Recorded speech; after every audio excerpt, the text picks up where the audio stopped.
Guys, today we are reading Bird Show by Susan Stockdale, published by Peachtree Books. I really enjoyed all the different types of birds I got to see in this book.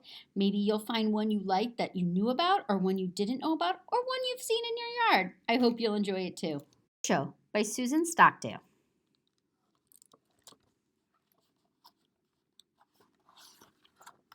I soar through the sky, and like birds everywhere, I'm decked out in feathers and wear them with flair.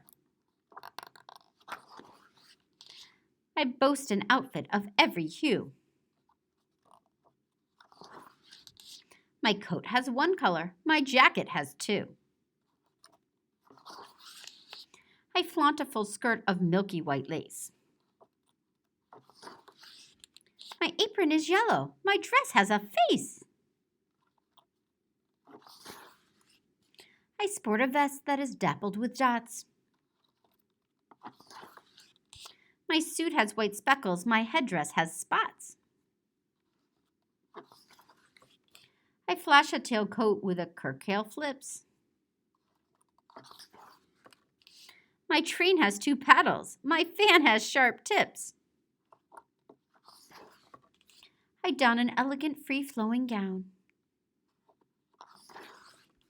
My scarf stripes are curvy, my plumes form a crown. All of us dress in our own special way and put on a fashion show every day. Birds are the only living animals that have feathers. Most females have dull-colored feathers and fewer markings, so predators won't spot them while they care for their chicks. Most males feature brighter feathers to attract a female mate, as females prefer partners with more vibrant colors. Plain or showy, birds provide a dazzling display. You have been listening to Bird Show by Susan Stockdale.